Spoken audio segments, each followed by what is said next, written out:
Nilou guide in Razor language. Nilou is one of those characters that seems complicated but when played is actually brain dead. Her kit is basically built around the bloom reaction. Not hyper bloom, not virgin, just bloom. You basically use her skill for times to get the hydro aura around you and her passive buff. This buff makes it so that blooms will now become bountiful blooms, which will do more damage based on Nilou's HP, and make them explode almost instantly and with a bigger AoE.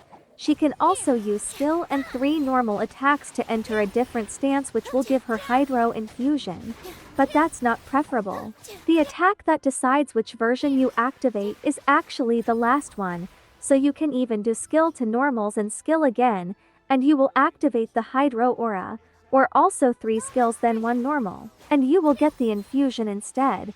Her burst is just an AoE Hydro damage plus another delayed AoE Hydro damage to the same enemies you hit the first time. Her talents are negligible since they only buff her Hydro damage, which is useless since you'll build her full HP with no crits. All of her bloom buffs come from her passives. The first one forces you to just play Dendro and Hydro characters on her team to be able to proc those special blooms, while also buffing 100 EM to all the team when you get hit by Dendro damage. Blooms themselves can do that. The second passive buffs the bountiful blooms based on her max HP, capped at 74,400 HP. For her weapons, her signature is a very strong one, but if you don't have it there are other options. The Dock Hands Assistant is the second best in slot since it gives HP, otherwise, there are Xiphus and Favonius to help with the team energy requirements, or just the craftable Iron Sting as a last resort. Her artifacts are super simple, 2-piece HP, with triple HP as the main stats, and even more HP on the substats. Energy is welcome but not necessary, and EM is only useful if some of the blooms are triggered by her, which most of the time is not the case, especially on a triple Hydro team. As a general rule, you want the character that is triggering the blooms with a full EM build. For example, if you play a triple Hydro with Nahida on the field, she will definitely be the one triggering them, since you'll have a Hydro aura on enemies most of the time. Her constellations are absolutely not necessary, and it is much preferable to invest in Nahida's constellations instead, especially C2, since she is a way more versatile support and really needed for Nilou anyway. C1 increases the Hydro infusion state damage by 65% or extends the Hydro aura by 6 seconds, depending on which one you use. C2 is basically a 35% Hydro and Dendro resistance shred. As long as you have her skill passive buff up and do Hydro damage and bloom damage to the enemies you hit.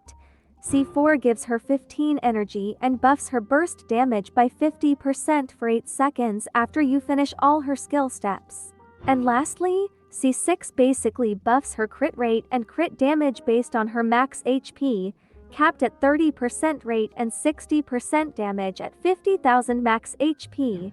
Besides C2, they're basically all forgettable, in my opinion. Sure, C6 changes her playstyle, making the infusion skill worth using if you hunt for more crit substats on your artifacts, but yeah.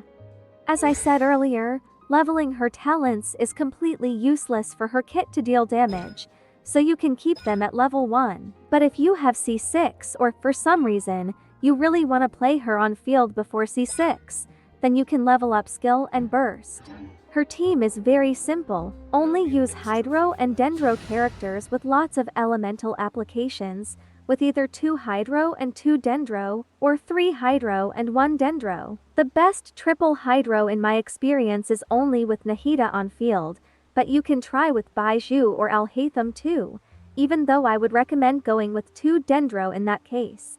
All of these characters can easily play on her team, with Nahida being her best teammate, so good that it feels mandatory. As for Candace, she is only really usable in combo with Yao Yao, making her normal attacks apply Hydro while her bunnies apply Dendro. That way you make sure Yao Yao produces your blooms, whether it's from Dendro or Hydro, so you can focus on building EM on Yao Yao only. Generally speaking, you want to build EM on the characters that are usually the ones producing the blooms. And that's it for this guide. Hope it was helpful to you, and if you have any questions feel free to leave a comment. Thanks for watching.